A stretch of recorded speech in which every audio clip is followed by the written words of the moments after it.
Halo Jabra Tim. Ada sesuatu yang lagi rame nih. Lu harus kasih dia kesempatan lagi. Di atas kertas lo semuanya harusnya menang. Ada bahasan yang paling ditunggu-tunggu. Halo Jabra Tim, selamat hari Jumat menuju weekend. Semoga semuanya selalu dalam keadaan sehat dan pastinya tetap bangga sama timnas U23 Indonesia yang kemarin baru saja menyudahi perjuangan mereka dalam mimpi untuk berpartisipasi di ajang Olimpiade. Tapi memang ini bukan target dari awal. Kita sudah melewati 2 target yang sudah diberikan oleh PSSI dan juga target pribadi dari STY, dan ini merupakan hanyalah sesuatu yang kita pelajari, experience, pengalaman yang akan menjadi buah pengalaman untuk kedepannya, buah pelajaran kedepannya. Semoga pengalaman di timnas di Piala Asia U23 ini dan juga kemarin di playoff menghadapi Guinea bisa menjadi pelajaran berharga buat timnas U23 kita untuk berkembang terus di bawah Sintayong. Kita akan membahasnya bersama Mas Haryo, Rizal, dan juga adanya Mas Haryo, Firzi ya. Oh, tumben gak pakai baju kembar ya? Ya, beda. Timnas juga merah. Tadi gue udah mau pakai jaket. Untung aja. Lama-lama bukan KKD tapi kembar siam. Harus nempel duduknya ya. Nah, kita ngomongin bagaimana kemarin playoff menghadapi Guinea, di mana orang mungkin agak sedikit takut gitu menghadapi pemain-pemainnya yang banyak bermain di Eropa. Ada Ilaix Moriba yang embel-embel pernah bermain di Barcelona muda. Tapi ternyata kalau dibandingin sama Uzbek nggak ada apa-apanya gitu ya. Maksudnya ya ini apakah ternyata level kita sudah mulai berkembang di bawah STY ya, sehingga nggak begitu jauh gapnya dengan tim-tim dari benua lain gitu. Gimana Fir menurut lo? Ya, kalau kita lihat memang pertandingan kemarin itu susahnya bagaimana kita kalau duel fisik itu kayaknya memang nggak bisa menandingi ya. Betul. Tapi kalau secara organisasi permainan dan lain-lain kita lebih baik dari mereka dalam artian bahwa mereka ini tim yang memang udah lama nggak nyatu ya, nggak main di satu karena mereka kan mengumpulnya kan dari tahun lalu ketika mereka menang Piala Afrika. Federasinya nggak ada modal apa gimana kalau yang sombong banget ya. Nah, sombong banget ya. Dan pelatih Kabadiawara kan emang bilang sebelum pertandingan bahwa ya kami cuma punya hanya waktu 72 jam untuk kumpul dan lain-lain. Kita terbukti pada babak kedua kita bisa lebih banyak dominate ini ya bola ya. Kalau secara possession juga kita total pass kita 320 banding 310 dari mereka. Accurate pass kita juga nggak jauh beda dari mereka. Yang masalahnya adalah kita big chance itu kelihatan di situ bagaimana kita nggak bisa nyiptain satupun peluang yang masuk kategori big chance. Betul. Kita hanya mencatatkan 1 tembakan ke gawang yang dari Pratama Arhan pada babak pertama, dan itu juga time shot ke barisan ke arah kiper langsung. Ketika kita melakukan lemparan juga kita nggak dapet second ball-nya. Second ball-nya selalu berjatuh ke pemain mereka. Jadi menurut gua ya ini tadi kayak yang Panji bilang, apa yang terjadi sekarang ini emang adalah bonus dari target awal, dan para pasukan Garuda nggak perlu kecil hati juga. Para supporter juga kita tetap harus bangga dengan perjuangan pasukan merah putih sejauh ini. Dan kalau gue melihat tadi sebenarnya kebobolan kita berawal dari penalti gitu. Tapi menurut gue sebelum penalti itu memang ada sedikit antisipasi yang menurut gue sering di Piala Asia U23 kemarin juga terjadi gitu. Mereka ketika bola mati corner terlalu banyak pemain yang numpuk di kotak penalti sehingga hanya meninggalkan 2-3 pemain, 2 pemain ya. Witan dan juga Bagas kalau nggak salah tadi akhirnya membuat Witan melakukan pelanggaran. Di lawan Uzbek kalau nggak salah, atau lawan Irak juga. Lawan Irak gol kedua juga. Irak ya seperti itu ya. Maksud gue, apakah memang itu taktikal dari Sintayong atau memang mencoba bertaruh dengan memperbanyak jumlah pemain supaya di kotak penalti itu lebih ada pemain presensinya lebih banyak gitu Mas? Iya, kesempatan gol semakin banyak kan semakin besar. Betul. Sebetulnya ya. Tiap lemparan Pratama Arhan kan juga seperti itu. Ya. Kita selalu menumpuk sampai 9 pemain, 8 sampai 9 pemain gitu. Kadang yang ditaruh cuma 1. Entah itu Nathan, kalau di senior mungkin Jay. Tapi ini kan tadi mereka juga tahu gitu, berapa kali kan kita juga melakukan itu di lawan Uzbek, di lawan Irak, dan itu menjadi counter yang bahaya. Akhirnya mereka nyiapin 3 pemain kan tadi kan, langsung 3 lawan 2. Tapi ya gue sih juga menyayangkan sih, maksudnya beberapa keputusan wasit juga agak kurang tepat sih kalau menurut gue ya. Dalam yang mana aja Mas? Yang pertama kalaupun kena sama Witan, itu pun di luar kotak penalti kontaknya. Kontaknya di luar kotak penalti. Replay kameranya emang nggak jelas ya. Karena di kompleks ABC, lapangan ABC itu tadi Saweran dong. Lapangan rugby. Itu. Terus yang kedua pun gue ngelihatnya sih Dewa cukup clean juga tackle-nya gitu. Ya lagi-lagi nggak ada VAR. Ya, kurang jelas memang tadi dan gue juga melihat antara kena kaki dulu atau kena bola dulu emang tipis sih memang Dan tadi. kita lihat dari reaksi kerasnya STY ya, kayaknya iya. dia dari pinggir lapangan emang kelihatannya itu kena bola. Iya, dan berapa kali kan akhirnya banyak yang nge-post, lihat ulangannya kayak gitu emang kelihatan memang kena bola dulu. Karena dari angle yang sama Dan hanya dari angle situ doang. kakinya pun juga bukan ada intensi untuk ngejegal dia gitu. Iya, lurus, Benar-benar untuk sweep the ball gitu loh. Betul. Makanya kan si Dewanya sendiri juga kaget, Sintayongnya juga bete sampai kayak hampir kayak mogok gitu kan pada keluar. Ya tapi di luar itu ya memang kita nggak bisa nyiptain peluang sih. Lagi-lagi duel yang selalu dimenangin sama mereka, bola pertama, bola kedua. Itu yang selalu yang buat kita nggak nyaman main. Tapi ya di babak kedua kalau kita mainnya seperti itu sejak babak pertama mungkin agak sedikit beda ya. Dalam artian Komang ternyata lebih bagus Dewa untuk dimainin di situ. Kan serba salah pilihan starting 11-nya kan serba salah nih. Nathan tetap harus, yang gue selalu bilang, Nathan pasti akan turun nih karena lo butuh ketenangan di lini belakang, nggak ada Rido, nggak ada Hubner, lo butuh ketenangan. Makanya korbannya akhirnya di tengah. Marcel turun banget, jadi dia nggak bisa progressive pass-nya yang biasa dia lakukan. Agak sedikit mandek lah progression kita ke depan. Sementara mereka tahu betul gitu, siapapun yang megang bola, mereka nggak tahu siapa yang cepat hilang apa enggak, ya semuanya mereka coba terabas kan. Mereka double team, selalu bola hilang gitu. Tapi ya di luar itu, ya tadi seperti Firzi bilang ya tetap aja lah kita sampai ke babak sejauh ini, jauh lebih ekspektasi. Dan yang tadi lo bilang, ini moving forward lah kita. Dan juga tadi kita melihat ada di posisi bek kanan. Ini yang menarik, ada perubahan Bagas Kava. Apakah ini bentuk ketidakpuasan setelah eksperimen terus-menerus Rio Fahmi, Fajar diputar-putar sampai Kelly benar coba di kanan.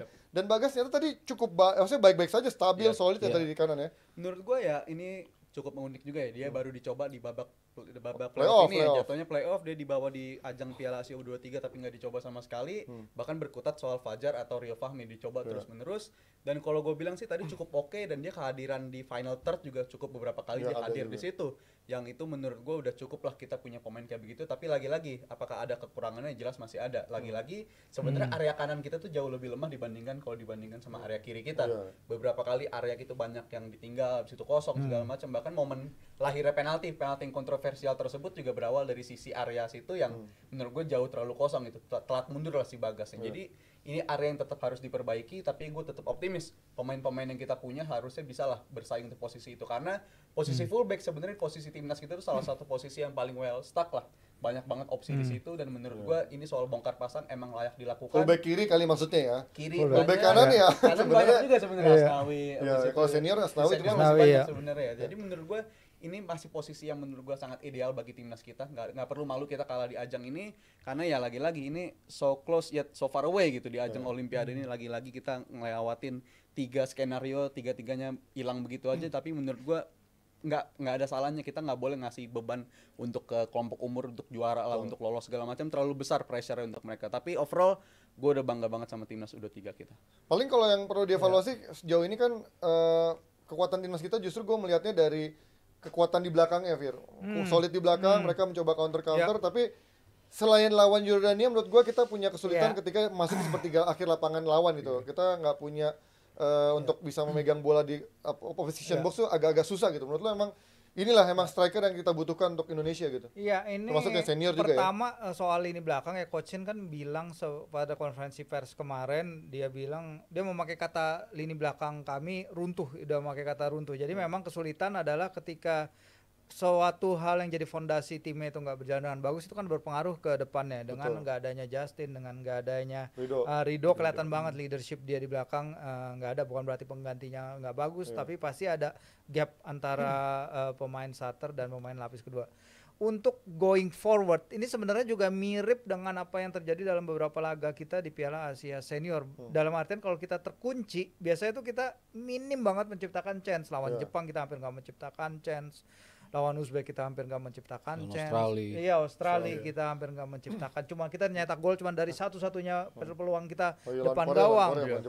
Lawan Jepang di Piala Asia Senior. Jepang di Piala Asia Senior. Waktu itu gue lihat datanya juga kita going forward susah. Makanya ketika itu Shin masang si Elkan Bagot kan jadi pemain depan. Saking dia perlunya sesuatu lebih untuk mendobrak defensive blocknya Jepang yang kita nggak bisa real lewatin. duel di sana opportunity. Dan ini udah terlihat dalam beberapa pertandingan kita melawan tim-tim besar di Asia ya, level Asia atau level di atasnya.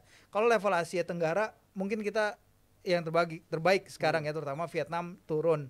Thailand juga kita beberapa pertandingan sekarang bisa ngalahin, regenerasi mereka kurang bagus.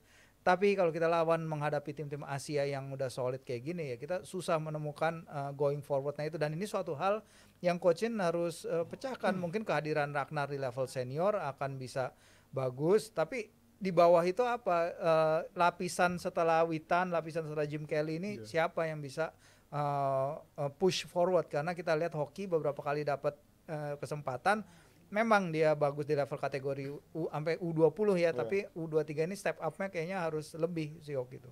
Berbicara soal Piala Asia U23 kemarin Mas, lo apa catatannya yang positifnya yang menurut lo ini menjadi sesuatu kekuatan kita yang ternyata kita punya ini, dan apa cons-nya?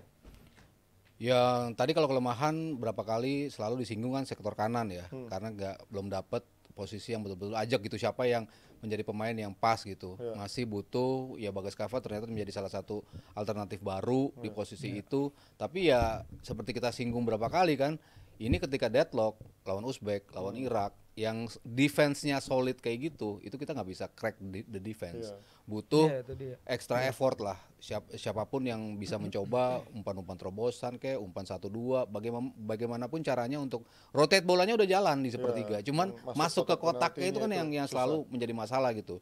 Strike kalau tanpa pengawalan yang ekstra gitu dia masih bisa berkelit gitu ya. Cuman kalau apalagi ngelepas dari satu orang dia masih bisa gitu. Cuma kalau udah di double team udah susah bagi dia. Bahkan dia kadang-kadang decision makingnya juga bingung.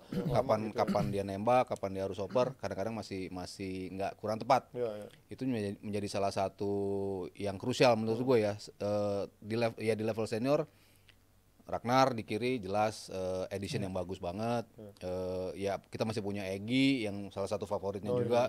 Dari siapa? Dari Sintayong. Ini kan pemain-pemain yang bisa take ons, bisa megang bola dengan lama, cukup tenang megang bola. Maksudnya pemain-pemain yang main di Liga 1 ya, Egy dan juga Witan, itu dua-duanya cukup bagus dalam permainan. Ya Witan jelas excel jauh banget ya dibandingkan ketika berapa pertandingan terakhir kan sebetulnya dia nggak kurang bagus. Tapi di Piala Asia ini dia ngebuktiin bahwa dia udah comeback dengan permainan dia gitu, dengan pemain-pemain baru yang masuk, semakin terpacu, semakin ada kompetisi, semakin dia bisa ngebuktiin bahwa ya gue memang layak masuk starter timnas. Jadi ya sisi kanan sama gimana nge-cracknya mungkin ya sama Virzi, itu yang menjadi concern. Kalau kekuatannya apa yang menjadi posisi positifnya sama Piala Asia? Kekuatannya ya mau nggak mau gue tetap melihat transisi kita harusnya bagus ya. Maksudnya kombinasi Pratama ketika Marcelino ada di depan kiri, sementara tengahnya Nathan sama si Jenner, Marcelino bersama Pratama itu bisa jauh lebih kreatif ketika dia ada di sisi kiri. Ya. Kalau kombinasi Witan sama Marcelino gimana? Karena kan waktu lawan Jordan tadi juga sebenarnya ada babak pertama ada tuh kombinasi 1-2 antara Witan sama Marcelino kalau lagi bagus. Jadi kekuatan kita sebenarnya. Dimanapun posisi Marcelino, kalau di kiri dia kerjasamanya sama si Pratama Arhan, sementara di kanan ada Witan. Dia dimanapun bisa execute itu. Dan ketika transisinya berjalan mulus, itunya itu menjadi kekuatan kita lah. Karena semuanya dimulai dari defense yang cukup bagus. Ketika defense-nya sudah cukup bagus, untuk melakukan transisinya kita jadi lebih mulus. Dan itu yang menurut gua kekuatan utama kita lah. Kita mau bilang build up kita bagus, memang bagus operan-operannya, tapi kan nggak bisa nge-crack sampai depan. Tetapi kalau kita lagi transition dan dimulai dari Hernando Ari yang berapa kali berani untuk narik pemain-pemain sampai ke kotak penalti, itu menjadi salah satu kekuatan kita. Gimana aja lo melihat kemarin dari sepanjang turnamen sampai tadi playoff, yang menurut gua agak sedikit miris ya, justru di babak playoff ini kayaknya hype dari kita malah nggak sebesar kayak lawan itu ya, Irak dan juga lain-lain. Maksud gua ini padahal kalau kita menang pun juga bisa lolos ke Olimpiade gitu, walaupun secara turnamen Piala Asia-nya kita udah nggak mungkin. Tapi nyata tadi chance-nya sedikit setipis itu, hanya dipisahkan oleh penalti gitu. Bergeser banget lah anginnya ya menuju playoff. Sebenarnya udah bagus kita kan. Bagus, fondasi udah bagus, tapi fondasi bagus kita juga nih salah satu kelemahan. Gue menyoroti soal indisipliner pemain kita. Walaupun ada beberapa kali di ajang Piala Asia dan juga pertandingan kemarin itu ada ada keputusan yang dibilang kontroversial lah. Tapi kalau gue bilang banyak banget momen-momen di mana squad itu harus dirombak bukan karena cedera juga, tapi karena kartu merah, habis itu kartu kuning akumulasi. Menurut gue itu bisa dihindari gitu, karena kita ini tim yang kuat megang bola. Kalau lawan tim yang ala-ala Qatar, habis itu ala-ala kemarin itu si Gini, main yang dikit-dikit kontak habis itu jatuh, kita hilang momentum gitu. Bola sirkulasi bola nggak jalan segala macam, itu salah satu kelemahan juga bagi kita. Tapi yang paling gue soroti ya jelas soal akumulasi kartu. Ini harus dihindari. Paling bisa dilakuin no fall lah, istilahnya no fall segala macam, karena di pertandingan kemarin pun masih banyak banget fall yang dilakukan, terutama di area-area kita sendiri, dan itu menurut gua nggak perlu karena bisa berdampak yang kayak begini. Rizky Ridho akhirnya absen gara-gara kartu, di pertandingan pertama kita udah dihukum sama si Sananta straight red card. Jadi menurut gua itu yang harus dihindari juga, Mas. Tapi dalam hal ini si Coachin juga harus memberi contoh sih. Gue bilang kayak kemarin kan dia cukup cukup besar juga, protesnya sangat vokal dan lain. Berapa kali kedengeran kan mic-nya nangkep ya. Referee dia berapa kali manggil, maksudnya kalau udah kayak gini kan ya udah accept aja. Seharusnya Coachin juga bisa lebih accept dan nunjukin di lini di samping kan lebih tenang ya seharusnya, karena tadi kan kemarin itu juga ada Infantino, juga ada Pak Erik, juga ada ketumnya si Gini ada di sana, Dubes kita juga pasti ada di sana dan lain-lain. Lebih tenang juga ke depannya, control emotion juga sih di pinggir lapangan, karena para pemain kan pasti lihat reaksi dia bagaimana, dia mungkin takutnya akan kepancing juga kan. Sayang ternyata penaltinya gagal dan kita ada chance sebenarnya. Nando Ari juga tampil sangat brilian tadi. Walaupun dia juga ada di stadion kan sebenarnya, kalau WhatsAppan aja sama orang di bawahnya juga bisa aman-aman aja malah. Tapi sekali lagi kita apresiasi perjuangan untuk Garuda Muda kita. Di sini kita sudah membuktikan bahwa menghadapi gini yang banyak pemain Eropanya aja, ternyata kita hanya terpisahkan oleh gol penalti yang menurut gue juga itu pelanggaran cukup soft dan harusnya juga di luar kotak penalti. Tapi lagi-lagi justru di laga krusial ini tidak ada VAR. Mungkin kita merindukan wasit VAR-nya dari Thailand itu mungkin harusnya ada di sini, bukan di Taipei Piala Asia U23 kemarin ya. Tapi kita akan lebih lanjut untuk membahas perjuangan dari proses timnas kita di bawah Sintayong, termasuk timnas senior dan juga agenda ke depannya di episode selanjutnya setelah yang satu ini.